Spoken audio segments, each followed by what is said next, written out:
Hello আমার দুষ্টু প্রিয় মিষ্টি বন্ধুরা, তোমরা সকলে কেমন আছো? বন্ধুরা, আজ তোমাদের মাঝে নতুন একটি লাগালাগির গল্প নিয়ে চলে আসলাম। বন্ধুরা, গল্পটি শেষ পর্যন্ত দেখলে আপনার দাঁড়িয়ে যাবে, আপনারা হাতের কাজ করতে বাধ্য হবেন। চলুন বন্ধুরা, গল্পটি শুরু করি।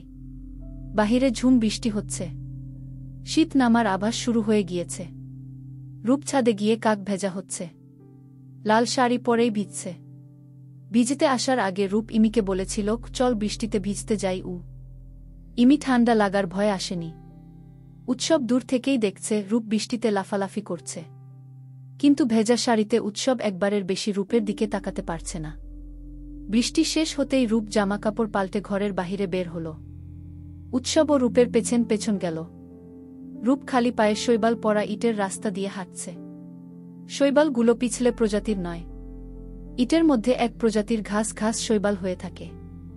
উৎসব খুব অবাক হয়ে রূপকে বলল, তোমার মাথাটা কি পুরো গেছে? কিছুক্ষণ আগে বৃষ্টি হয়েছে আর এখন তুমি শেওলার উপর দিয়ে হাঁটছ, পরে যাবে তো। রূপ বলল, আপনি একবার হেঁটে দেখুন না। পড়বেন না গি? উৎসব বলল, মোটেও না, আমি তোমার মতো পাগল না গি। রূপ মুখ ভেঙচি কেটে বলল, আচ্ছা দাঁড়িয়ে থাকুন, হাঁটার দরকার নেই গি। রূপ আর কিছু বলল না। পিছনে চেয়ে দেখল উৎসবও খালি পায়ে হাঁটছে। ভেজা শেওলায় পা রেখে উৎসব বলল, এটা চমৎকার একটা অনুভূতি। রূপ বলল, ঘাস শেওলাতে জমে থাকা পানিগুলো পায়ে লাগলে খুব সুন্দর একটা অনুভূতি হয়। এটা শীতকালেতেও হয়। ভোরের কুয়াশাতে শেওলাতে শিশির জমে থাকে। সে শেওলাতে খালি পায়ে হেঁটে দেখবেন, অন্যরকম একটা অনুভূতি হবে। মনে হয় সারাদিন ভালো কাটবে গি। উৎসব বলল, এই শীতে তোমার মতো কেউ পাগল না হলে এ কাজ করবে না গি। রূপ বলল, কি মোটেও না। আমি ঘরের কাছে যে অনুভূতিটা পাই, অনেকে দেশ বিদেশ ঘুরেও সেরকম অনুভূতি পায় না। মনের তৃপ্তিই বড় তৃপ্তিক হয়েছে। চলো এবার। খালি পায়ে বেশিক্ষণ থাকলে তোমার ঠান্ডা লেগে যাবে গু। রূপ উৎসবের দিকে তাকিয়ে ভাবছে, মানুষটা কতভাবে ওকে নিয়ে। চলুন গু। রূপ উৎসব ঘরে যাওয়ার পর আহির রোহারা বলল, এই রূপ, চলো না, তোমাদের গ্রামটা একটু ঘুরে দেখাবে গি। হ্যাঁ চলো না, আজ বিকালে আমরা পুরো গ্রাম ঘুরব গু। বিকালে রিক্ত স্কুল থেকে আসার পর সবাই গ্রাম ঘুরতে বের হল। রিক্ত বলল, এই আপু, ওই দিকটায় মেলা বসেছে, যাবি? রূপ আহ্লাদি কণ্ঠে বলল, চল যাই। মেলায় গিয়ে রূপ বলল, আমি নাগরদোলায় চড়ব গু। উৎসব রূপের বাচ্চাদের মতো বায়না দেখে বলল, আচ্ছা যাও। আমি কি একলা যাব নাকি? আমি গেলে আপনিও যাবেন গু। উৎসব ভয়ার্ত কণ্ঠে বলল, না না, আমি চড়ব না নাগরদোলায়। চড়বে না মানে চড়তেই হবে গু। রূপ জোর করেই উৎসবের হাত ধরে নাগরদোলায় চড়ল। উৎসব নাগরদোলায় বসে শক্ত করে রূপের হাত ধরে আছে। চরকি উপর থেকে নিচে নামলেই উৎসব চিৎকার দেয়। রূপ মিটিমিটি হাসছে উৎসবের এমন উদ্ভট কাণ্ড দেখে। নগরদোলা থেকে রোহারা বলল, তোরা থাক, আমরা বাসায় যাব। উৎসবের প্ল্যানিং মতো রোহা, ইমি, আহিররা চলে গেল রিক্তর সাথে। রূপ আর উৎসব পুরো মেলা টয়টি করছে। রূপকে লুকিয়ে উৎসব রূপের জন্য নীল রঙের কাচের চুড়ি কিনল। উৎসব বলল, আচ্ছা রূপ, সেদিন তুমি বলেছিলে তোমাদের গ্রামের মালাই চা খেলে মুখে লেগে থাকবে, তাহলে কোথায় সে চা? আপনি চা খাবেন, আমাকে আগে বলবেন না? চলুন গিয়ে খেয়ে আসি। চলো। রূপ আর উৎসব পল্টু মামার চায়ের দোকানে গেল। রূপ বলল, কেমন আছো মামা? আছি ভালোই, তোর শরীর গতর ভালো? আলহামদুলিল্লাহ মামা। মামি কেমন আছে? পিঙ্কির মার শরীরটা ভালো নাই রে, বুকের ব্যথাটা বাড়ছে। ওই দিন চেয়ারম্যান সাব ডাক্তার লইয়া গেছিল, ডাক্তার ওষুধ বড়ি দিয়া গেছে। আর তোর বাপে ফল ফলাদি লইয়া গেছিল। কয়দিন ভালাই ছিল, কাইল রাইতের থেইক্কা আবার বুকের ব্যথা শুরু হইছে গি।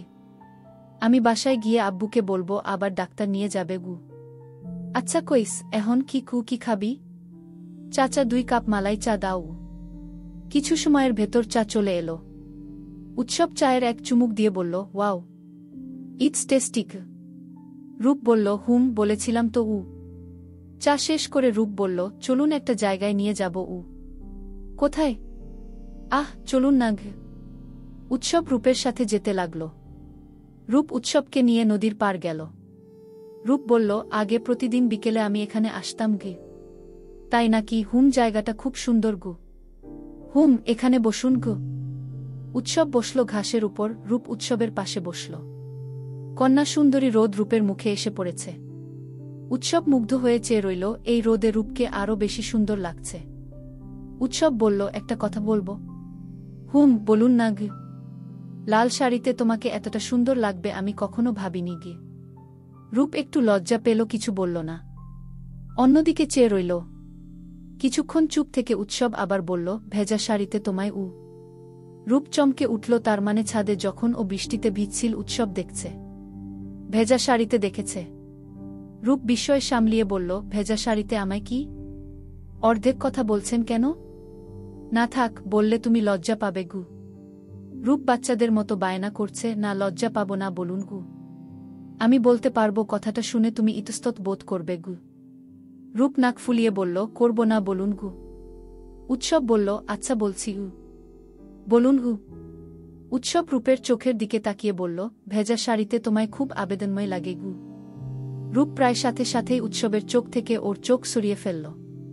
রূপ ভাবেইনি উৎসব এমন কোনো কথা বলবে। ধুর, এমন জোর করে কথাটা না শুনলেই পারত ও।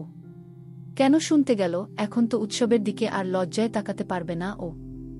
রূপ অন্যদিকে চেয়ে আছে, লজ্জায় ওর মুখটা লাল হয়ে গেছে। রূপকে এভাবে লজ্জা পেতে দেখে উৎসব বলল, আগেই বলেছিলাম লজ্জা পাবে গু।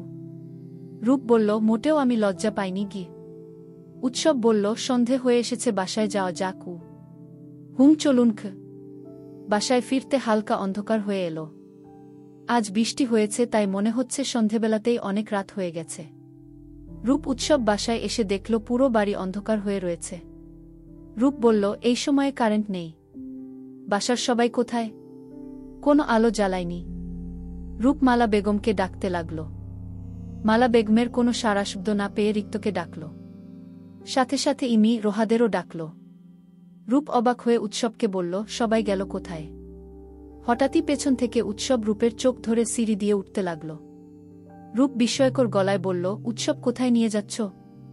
উৎসব বলল, চুপু। উৎসব ছাদে নিয়ে গিয়ে রূপের চোখ থেকে হাত সরিয়ে দিল। রূপ রীতিমতো অবাক হয়ে গেল। পুরো ছাদে মোমবাতি জ্বলছে। মোমবাতির ছাঁচে লেখা হয়েছে সরি সরি। সে মোমবাতিগুলো সামনে উৎসব, আহির, রায়াত, রোহা, জেনি দাঁড়িয়ে আছে। ওদের হাতে একটা করে ইংরেজি বর্ণ, 5 জনের হাতে 5টা বর্ণ, তা দিয়েও লেখা।